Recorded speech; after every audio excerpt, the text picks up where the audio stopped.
Oh, yeah, we have some dandies to get to. Of course, that means Sean Salisbury. He'll be joining me here in just a minute.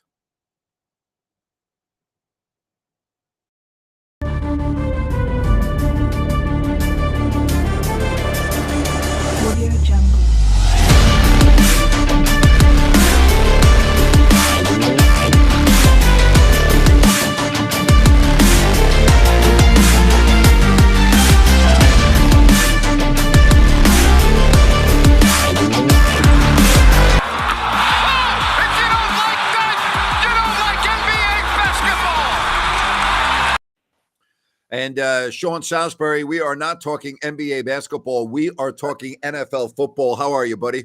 I'm doing awesome, man. Great to be on with you. It's I love this time of year.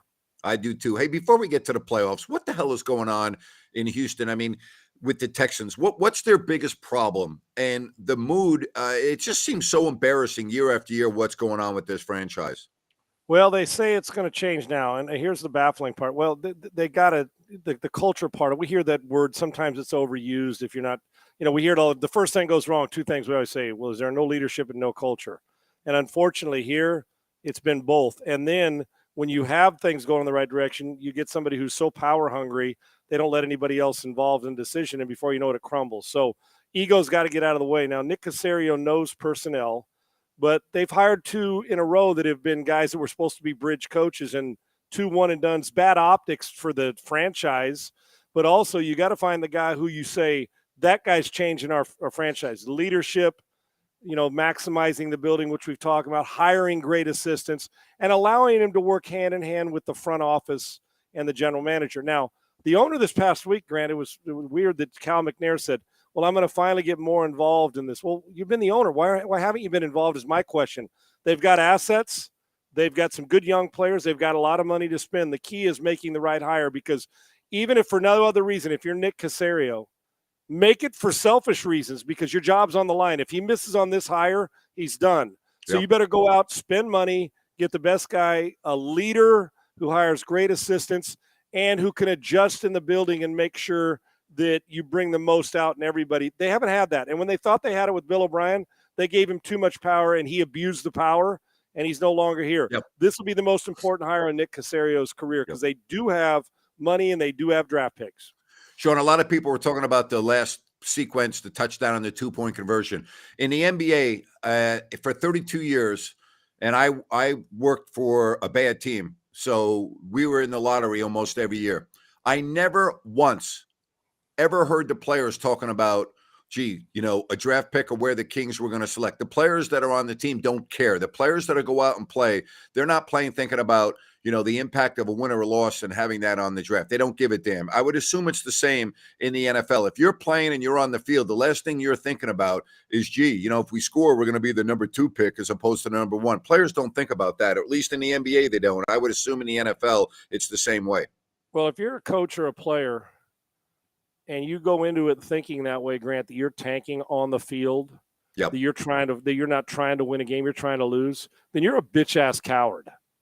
Then that's but in your fans DNA. Don't understand that, Sean. Right, fans think that goes into the decision making. It doesn't. Hell, on a team that's as bad as the Texans, they're fighting for their friggin' jobs. Yep. Okay, so you don't have time to. Hell, even if the ownership says, "Hey, do something to lose," you're like, you want a middle finger? Screw you. If you don't want me here, then find somebody else. I'm here to win this game with my job. Now, going into this game, Grant, I'm just going to tell you, the decision for the head coach to move on was already done. If they'd have won by 40, meaning the Texans, or lost by 40, it was already done. They were moving on from this coaching hire. They'd already seen what they need, and listen, Lovie Smith's a good man and a good football coach, but it was time. They need somebody else in the building the last 2 years to try and fix this. That being said, now listen, if you want to control the tanking, don't ask the players or the coaches to do it. You make sure that the guys you don't want playing, Davis Mills, Brandon Cooks, stick them in street clothes so you can't put them on the field. This guy's got a hammy. There's ways to go about not allowing them to be put in this situation. Now, would I have wanted to jump out of the press box, go down and tackle the coordinator and Lovie Smith, say, you're damn right, you're going for 1 here, or we're not throwing a 4th down touchdown pass. But don't tell the players that, because I'm not mad at Lovie. I'm not mad at Lovie and the players trying to win shit. That's called character. Of course he's trying to win. What kind of punk ass would not want to win? But the Right. front office and that's how you control that. During the week, you say, that guy's not playing this week. He's resting. We're not getting him hurt because we're going to trade him in the offseason. And you control it that way. I'd have been more pissed if guys went out there and just kind of looked around and looked like a bunch of punks not trying to win. That wasn't the Texans. They tried to win. Unfortunately, they played a pretty good football game at the time you needed them to have a bad game. If there was ever such thing as a shitty win, that's what it's called. But as a player, you can kiss my ass if you're telling me to tank. As a front office, you allowed them to control it because you allowed them to play. Take Brandon Cooks out of a uniform of your best players. Make Jeff Driscoll start if you think he would have given you a less chance to win. So I'm not mad at Lovey for winning, but it sucks because 2 sure doesn't sound as good as number 1 when you're picking because you control the draft as the first.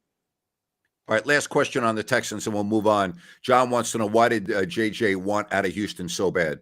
Well, he knew at the time they were going that the dysfunction. See, that's the problem with going and getting like a Sean Payton right now is what outweighs what, Grant? Is it assets, pretty good, some good young rookies, and a lot of money to spend, and playing in Texas with a division that you can win if you fix it quick, like Doug Peterson and Trevor Lawrence? Yeah. Or does it bog you down that you look at there's been so much dysfunction in the past here, and the trust factor hasn't been there?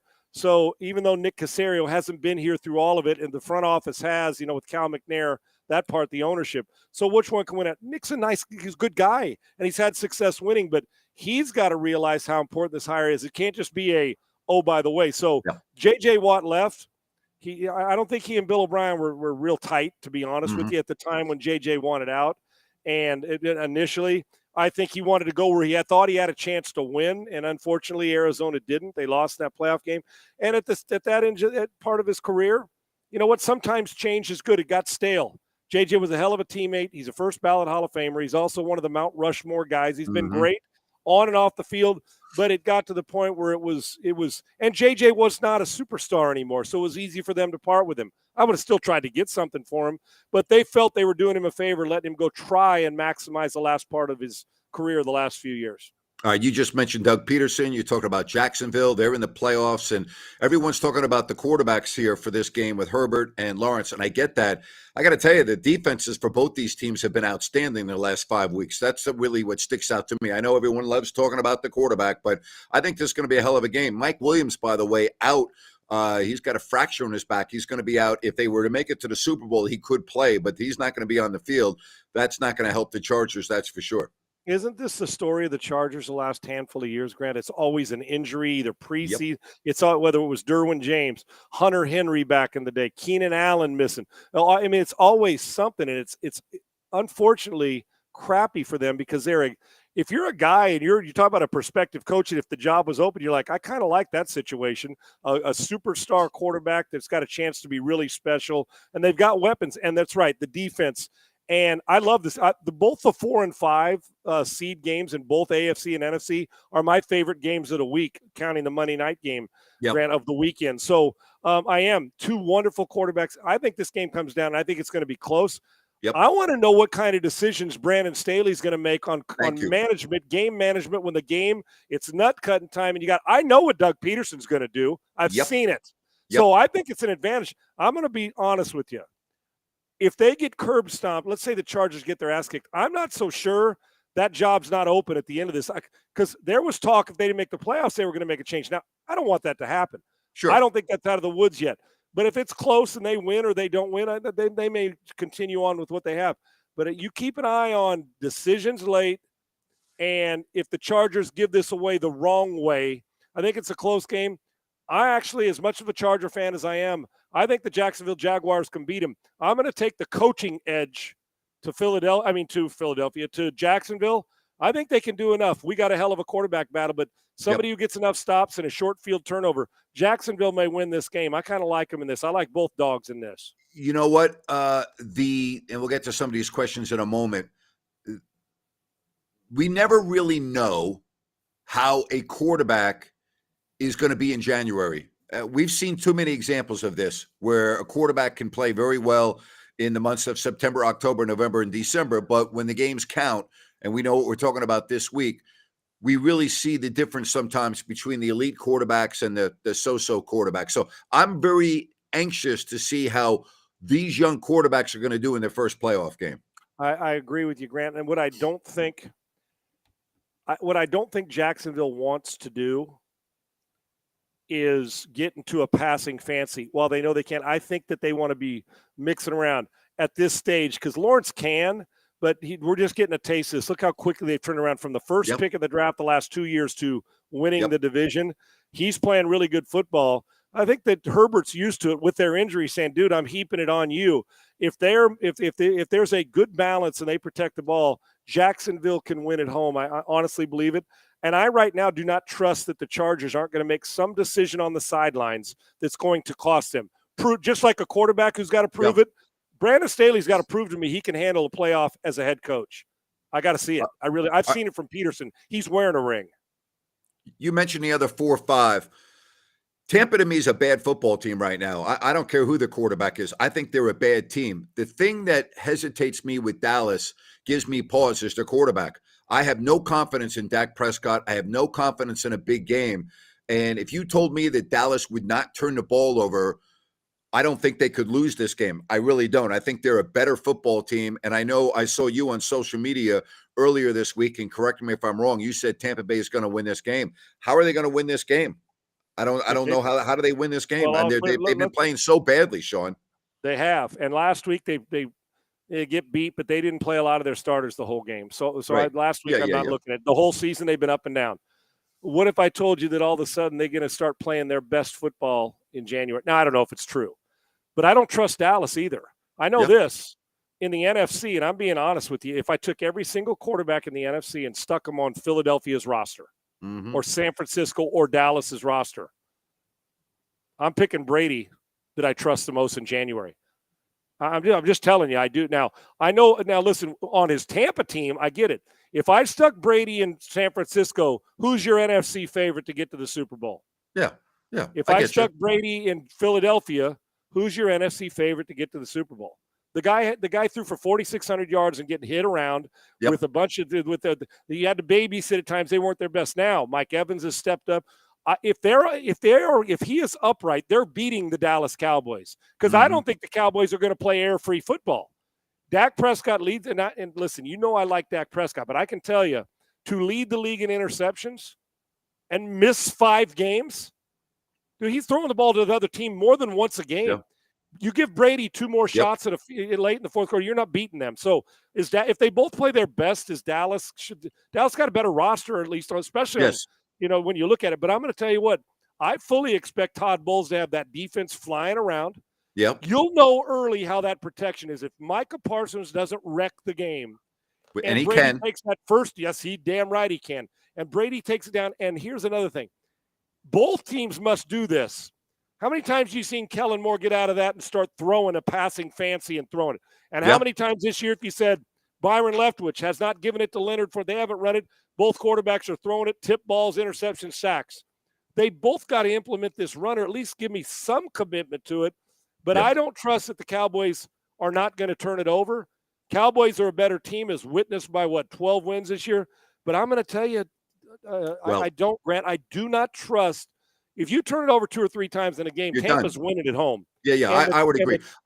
I agree. And Brady in January has got to put a little fear in you. He threw for 4,700 yards, and he didn't have his best season. So I would be very careful in that game. I'm picking I'm picking Tampa Bay to win. Yep.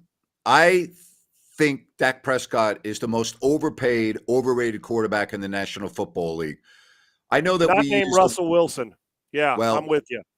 Dak's making $40 million a year. Oh, I agree, brother. Okay. And at least Russell Wilson has accomplished something in his career. Okay. So there's a big difference between Russell Wilson and Dak Prescott. I mean, if they were both to stop playing today, and again, Prescott, barring injuries, got many years left. All right. Russell Wilson's had a hell of a career. Right. We use the word pressure, I think, too much in sports. But of all the quarterbacks that are going to be playing this weekend, is there anyone that has more pressure on their shoulders because of the contract, because of the failures of that franchise, than Dak Prescott? The most pressure, if you're talking about quarterback and coach combinations, Mike McCarthy, because he's got plenty to prove as well, and Dak. Dak, it's not even close. there's only one quarterback that's nipping at his heels, and that's Kirk Cousins, because they're on a 13-win team, and we're holding Cousins some hostage for his past in the postseason and primetime games when they're supposed to. 13-win teams are not supposed to have us questioning them as much as we question. When's the last time a 13-win team we went in thinking the Giants can beat their ass? Absolutely. Think about that. Their best offensive game, if it's not for a 61-yard field goal, the best offensive game the Giants had this year is against who? The Vikings. Minnesota. You know who the worst defense in the postseason is? The Minnesota Vikings. So Cousins is probably pressure-wise a closer second, but it's Prescott and it's McCarthy, and there's no question. You are 100% correct. If Dak goes and throws 2 picks, it's going to be a miserable offseason for him. And if they lose, it really is. So, well, would he be the quarterback next year? I mean, I hate to say this, but you could make that argument in Arizona with Kyler Murray. We don't know what's going to go on with their coaching staff. Money will make him the quarterback. That's the problem. Money's going to make him the quarterback. Well, okay. Well, we thought the same thing with Derek Carr, and he's not going to be the quarterback of the Raiders next year. That's why I bring that up. Okay, and both kind of similar, right? We think they're better, and and both had their troubles. But they're good. But Derek Carr's not going to be there. But they haven't traded him yet. You still got to trade him. You still got to move him. And so, yes, I mean, we got it. Hell, we got to. Are we sure Lamar Jackson's staying in Baltimore, and they're going to try? No, are we sure Kyler Murray? I mean, think about new coaches coming in some of these places. So, there's no doubt Dak has the most pressure, and it's America's team, and it's the Cowboys, and it's all. Oh, we expect more. So, yeah, I 100% agree with you, Grant. Fully on it, and I got to see him pull through because, quite frankly, his postseasons have been blah whenever he has played, and the injury. And this year, you can't listen. You can't throw the ball unless you're Jameis Winston to the other team 15 times in a minimal schedule with him missing 5 games. You just can't. He turns it over. Brady's beating him, and I'm taking them to beat him, and I'm going to bet the Tampa Bay Buccaneers in this game. All right, you mentioned the Vikings. I don't think they're a very good team. I've been saying this all year. I acknowledge their record, and if you want to go to Bill Parcells, you are what your record says you are. They, to me, are a team with a lot of flaws, and their biggest flaw is defensively. They can't stop anybody. You mentioned the Giants on Christmas Eve. They moved the ball up and down the field. They had 2 turnovers.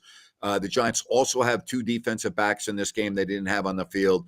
I just am not a believer. I mean, you even look at the Vikings a couple of weeks ago. The fact that they won against the Colts, okay, they were down 33-0 at the half. That should never happen at home to a good football team. They got embarrassed by the Dallas Cowboys at home. That should not happen to a good football team. They got embarrassed at Green Bay 2 weeks ago, all right? That should not happen. I just think they are such a vulnerable team right now. Grant, listen, if you let the Giants hang around, and if you allow Daniel Jones to be 2-dimensional and Barkley does his thing, this game's going to be close. Listen, the Vikings, we shouldn't be, like I said, 13-win team. We should be saying the Vikings have lost 1 game at home. The Giants have won 1 game on the road. It all points to that's why I'm concerned. The tunnel says, come on, Vikings are going to win the game, right?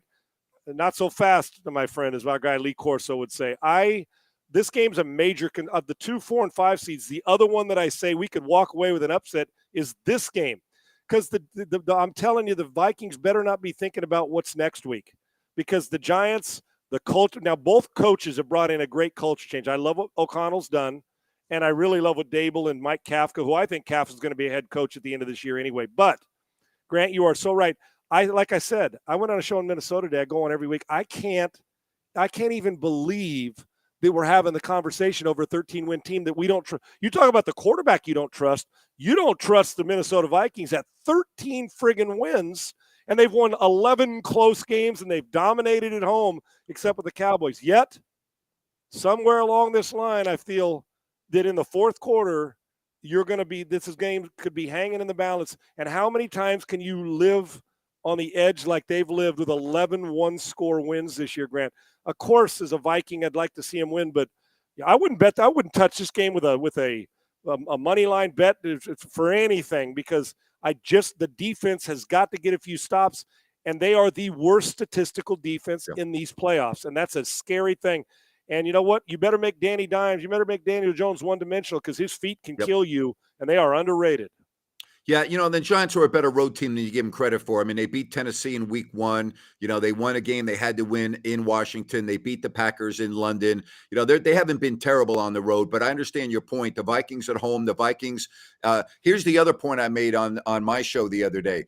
In order for the Giants to win this game, I really do believe that with 6 minutes left, they need to be up by 2 scores. They will not win a one-score game. The numbers just tell me that the Vikings are 11-0 in one-score games this year. I don't think that would change this week. So I think the Giants need to be up by 2 scores if they're going to win this game with a couple of minutes left. Would agree. Well, real quick, what's the Giants' record? What are they, 2-7 on the road this year, Grant? They won 3 on the road. They won at Tennessee. They won at Washington. They beat Green Bay, which was their home game in London, if you want to call that a road game. That's right. So two not counting the London game, right? Now, the other thing is, too, the one thing about the Giants is, while I like I said, I'm a big believer in Dable, they have not played well the last 8 or 9 games. They started off great. They have not played well, yet they're still in the playoffs with a fighting chance, which I like. So you get a team that the teams they haven't dominated on the road, the Giants, and you get a team that has lost, like I said, 1 game at home this year, and it was an embarrassment.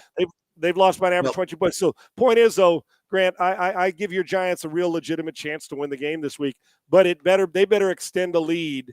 Yes. So that Cousins doesn't have a chance, because if it's late, there's just something about them. The Vikings know how to win one-score field goal type games. I actually think the Giants' best performance this year was the loss at Minnesota on Christmas Eve. I thought that was their best offensive statistical game all year. Yep. Exactly. So, we'll see. All right, let's move on to some other games. I think San Francisco and the weather has been horrible in California all week. It's supposed to rain tomorrow. So we'll see how that impacts the game. I don't think it's going to matter. I think San Francisco is just too good on both sides of the football. They're a dominant defensive team. And I don't see how San Francisco, barring injuries that we're not aware of right now, I don't see how they don't end up in the NFC Championship game. I think the table is set really well for them. And with the way their defense plays in a bad weather game, it's going to favor somebody who knows how to run it, control the football, doesn't beat themselves offensively, and keeps you to a touchdown and a field goal, and they'll win. And I'm with you. I think the 49ers, while I respect what Geno Smith's done,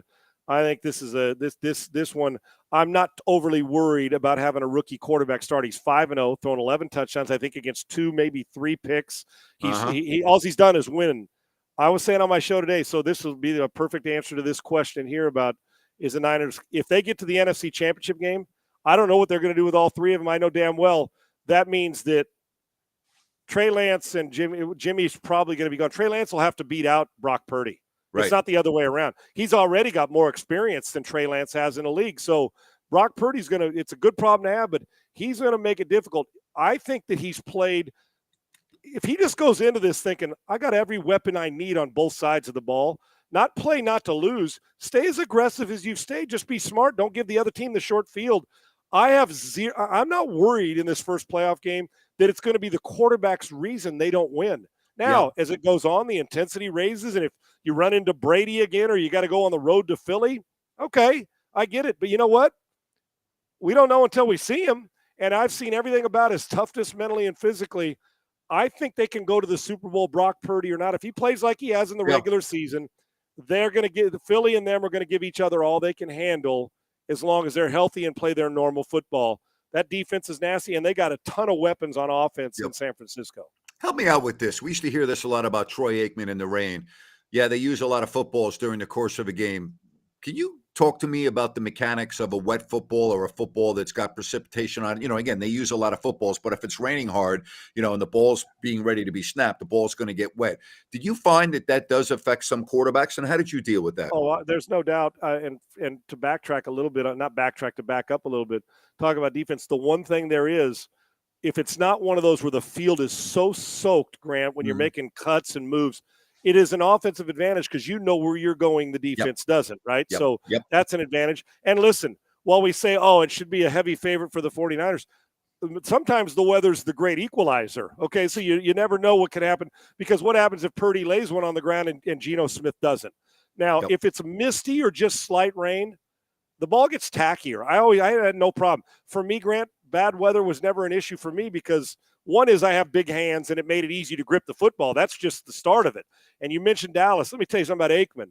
That dude's got foam fingers that the size of foam fingers when he could hold that thing and look like a Nerf ball in his hand. So Troy he could control it, but it still gets slippery on the finish and the follow through. So mechanics, but I never changed mechanics, Grant, in bad weather. In the wind, against the wind, into the wind, snow or rain.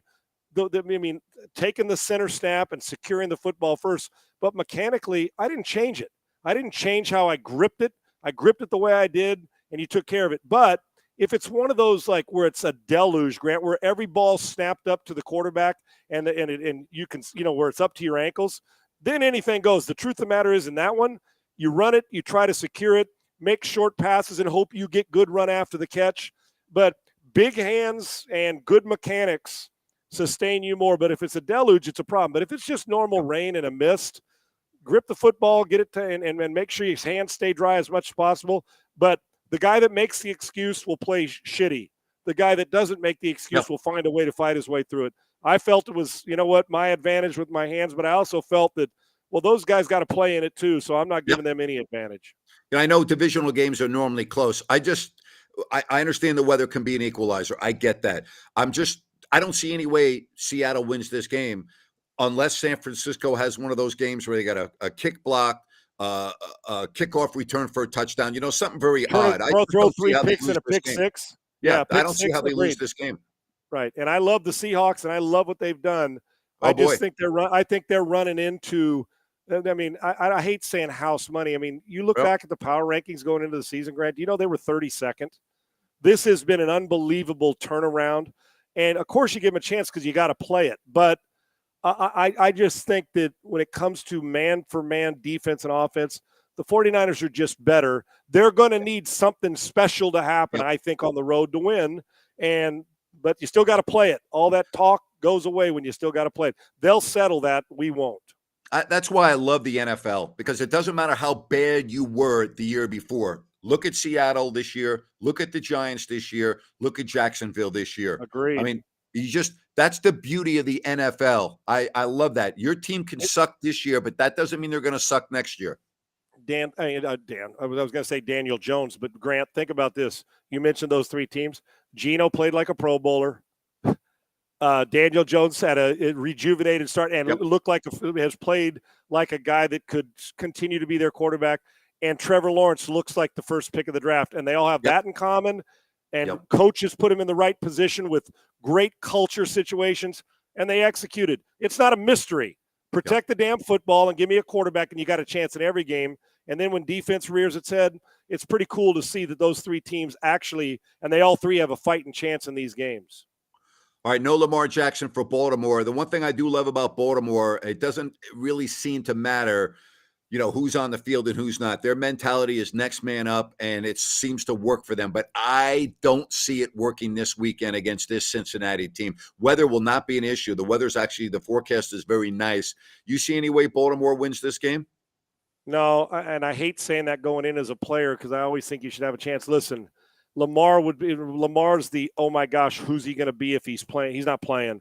I got a lot of respect for Huntley, and I root for backups that nobody's given a chance. I do. They get a chance to start. But look at the numbers, wins and losses statistics as well when Lamar's playing and when he's not. They're a different football team. So, and I could make the argument that right now the way the Bengals play, they're as good as anybody in football. They can beat anybody. Offensively, they got as many weapons. Defensively, they're playing well. Just protect Burrow. To me, I think this reeks of 31-13, 34-17 if they're fortunate. And I'm with you, though. I can make the argument when it comes to mental toughness and hanging around, the Baltimore Ravens make you work your ass off for every single win, but the weapons are just too much. Since Lamar's not playing, I feel the same way about Miami and Buffalo. I don't think either one of those 2 visiting teams are good. They may hang around for a minute, but when all's said and done, I feel comfortable wins for both. I'm with you on that. I think that the Buffalo game without Tua on the field is going to be difficult to even have a competitive game. And by competitive game, I mean when the fourth quarter starts, will Miami still be in the game? And I don't think so. The emotion of what that city is going through with Damar Hamlin, who the great news is we know is now out of the Buffalo hospital. And so it just seems like everything is pointing towards the Buffalo Bills to make a run. They got better players right now at the quarterback position. Absolutely. They're a better team. Now, listen, if Bridgewater was playing, God bless, Skyler. I honestly, but he's going in to face something that it's just, everybody's got a chance. I get it, but it's minimal. They're getting healthier. Micah Hyde's back there getting healthier on defense. Buffalo going into from South Florida to Buffalo. I don't care it's just a different egg in the intensity. Yep. You would have to play the best game of your career, and Miami would probably have to have one of the best games of their season, and Buffalo would have to turn it over. I just think offense, and they got weapons on the perimeter. The question is, how are you going to be able to get it to them where they can run after the catch and do it? I'm not. I hate to say it, but Buffalo's just too good for Miami in Buffalo. I don't see how they hang around. Sean, I understand it's been a really difficult week for the NFL, and I think for the most part they've done a really good job based on what we saw on Monday Night Football 2 weeks ago. So I'm not going to pile on the NFL here. I mean, this has been a very unusual, just a very difficult time for the NFL. Unfortunately, Damar Hamlin is good and looks like he's going to have a normal life, and I wouldn't be surprised to see him play football again. But I'm not a fan of if it is, Buffalo and Kansas City playing a game indoors in Atlanta. Those are two cold weather cities. Play the game in Cleveland, play the game in Pittsburgh, play the game in Chicago. I would like to see that. Do you care? Are you bothered by the fact that if they play, it's indoors in a dome? You know what? I get it, Grant. I know why. The reason they're doing it is for TV, and they want to get the most out of it with their quarterback play. Because if it's Mahomes and Allen, you want you know what I'm saying? We know why they're doing it. It's like the Super Bowl. And the truth is, hell, who wouldn't want to see those two teams play in Chicago and deal with the elements? And the fan base would still show up. But this is made for TV. We're going to make it nice and cozy for you to do it. One thing I had, and this is not in sense. I am the heartwarming to watch Hamlin's recovery. It just is. And how miraculous so quickly. But the situation is, think about this, Grant. Kansas City's got. I'm just talking about the X's and O's part of it. Okay, remove the rest from it. I understand. All three could have an argument. Buffalo could have the argument, why is Kansas City automatically have home? We beat them. And if we would have played the Cincinnati game later on, I'm talking about later, right, and had the same amount of games, wouldn't we be having home field advantage throughout the playoffs? Yep. There's that if.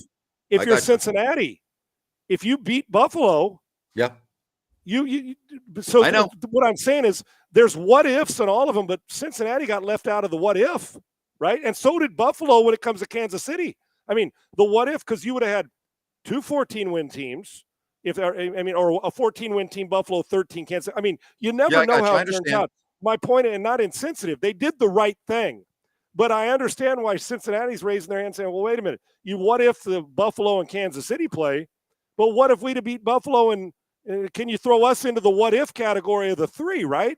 About what if they win this? And listen, with those three quarterbacks, who the hell knows what would have happened? So, but the NFL did the absolute right thing, and I'm with you. I would have loved to see the game in elements, but they want to make it as cozy as possible for sponsors and everybody else, and there was no way in hell you were seeing it in a cold weather city outdoors.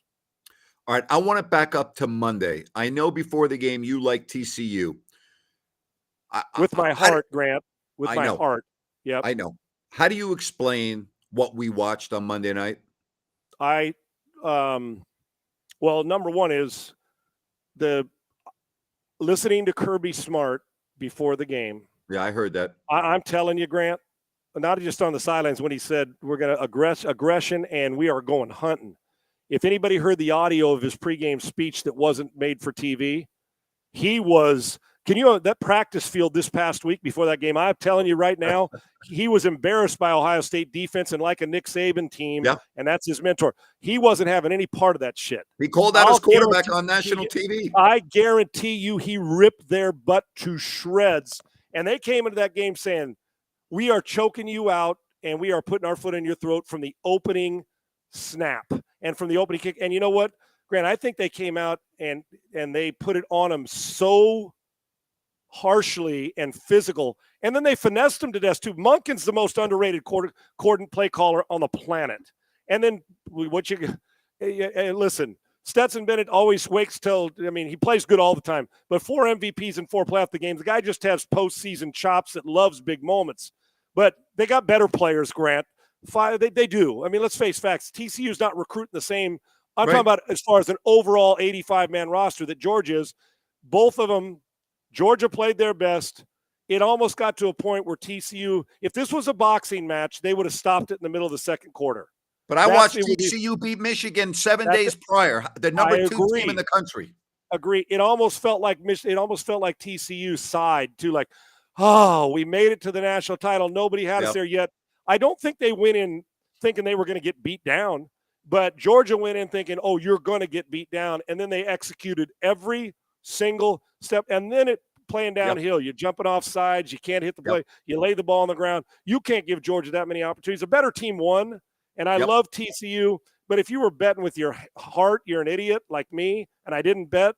But if you are picking with your head and the right thing, if Georgia plays their best like they did, I don't think they're 65-7 better than TCU. But if they played 10 times, they're beating them 10 times. Georgia's better than TCU.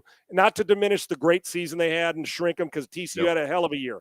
Georgia's just better, and they live in they're recruiting in an ocean. TCU doesn't quite have the same ocean to recruit in that Georgia is when it comes to landing those players. They got their backups would have beat TCU that day. Their backups would have beat TCU on Monday night. Here's a classic for you. Read this one. Sean, was the speech on par with Bernie's? Oh, hell yes. I was listening to Kirby Smart. Now, Bernsey had the F-bomb. He's like, oh, the greatest F-bomb dropper ever. Kirby Smart felt to me like he was like he wanted that the anger was so that it was so palpable, man. Yeah. And he was having no part of winning 21-17. You know what I'm saying? That was a loud message that everybody in the room heard. I would have loved to see their faces on when he was talking. We are kicking their ass. I mean, it was like we're going out for a fist fight, and you better start throwing haymakers. Those dogs were nasty. I was fired. I thought, man, maybe I have a little bit of eligibility left. It was scary. I loved it. What's your favorite play this weekend, Sean? Gambling? Which game do you like the best? What's the Buffalo Bill spread again?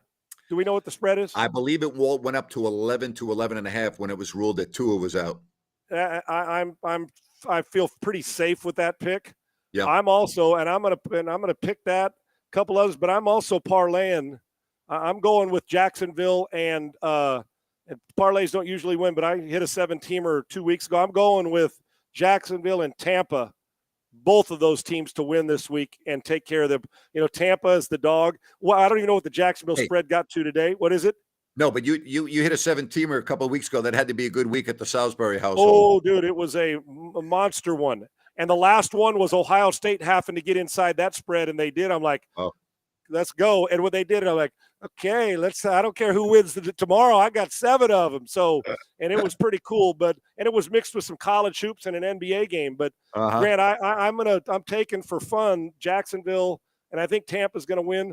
But my safest play, I don't see how that, and I'm thinking Baltimore too. I don't see how double-digit victories aren't for Cincinnati and Buffalo this week. Yep, I think San Francisco too. All right, buddy. You have a great weekend. Enjoy the games, my friend. I can't wait to talk to you next week, brother. I appreciate you. You have a great weekend and enjoy them as well. All right, good stuff, Sean Salisbury. Don't forget that coming up tonight, right after the Kings-Rockets game, I will be on here with Ryan in Sacktown. I want to thank New Works Plumbing. They are awesome for your plumbing needs and repairs. Just go to sackserviceplumbing.com or call the number on your screen. New Works Plumbing, they have got a fix for you, and they're available 24/7 for all of your plumbing needs and repairs. So, again, we got basketball to talk about tonight. We've got a lot of football to talk about. I'll be having my show on Listen App in just a little bit. If you have not already, please hit the like button. And if you have not yet subscribed to the channel, would really appreciate it if you would do so. We got a couple of neat things that we're going to start doing right here on YouTube as it pertains to the Kings and the NBA. Starting on this upcoming road trip, the 2-game trip, San Antonio and the Lakers, we're going to look at 5-game increments, and we're going to have you, the fans, grade the players along with us and grade the team after 5 games. And we'll utilize the Super Chat, and whoever makes the largest donation on Super Chat during those 5 games will have the ability, we will extend the invitation for you to come on with us here on the post-game show following the 5th game. You will be able to come on with Ryan and yours truly, and You can entertain questions from the chat line, and we can have a good time. So we got a lot of good things that we're going to be doing with the Kings right now, currently in the 5th. Well, I love Fiji. I'm sorry, I just saw that. Bula. Who doesn't love Fiji? I can stop my train of thought in a second and talk about Fiji any freaking day of the week.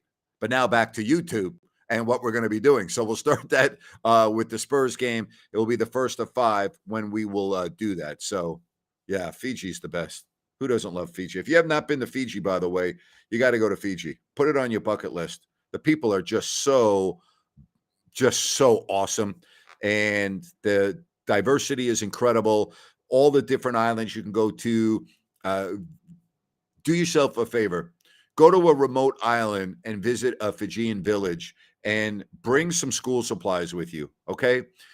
Bring some pens and some pencils and just some little things like that. T-shirts, whatever the case may be. But the kids love the school supplies. They really need them. So when you go to Fiji, just, stop at your local Target store or whatever the case may be, and just buy some school supplies. All right. Buy just even a packet of pens or pencils or whatever, just little things like that. They are so appreciative of that. And, but you got to go to a Fijian village, go visit the schools, go talk to the people. And it's a fabulous, fabulous country. It really is. Hello, everyone. Hello to you. Great to have you here on the stream. Again, we'll be on right after the Kings and the Rockets coming up for you tonight. All right. Just so awesome having you here on YouTube. Love talking to Sean Salisbury and his knowledge with the National Football League. I've given you my picks in just a couple of moments. We would love to get your picks over on Listen App. And then again, I'll be back with you here in a couple of hours right after the Kings and the Rockets. Hey, always fun to have you here on YouTube. Appreciate all your support and what you do. And we'll be back right here on If You Don't Like That with Grant Napier. Ryan and Sacktown will join me tonight after the game as well. So long.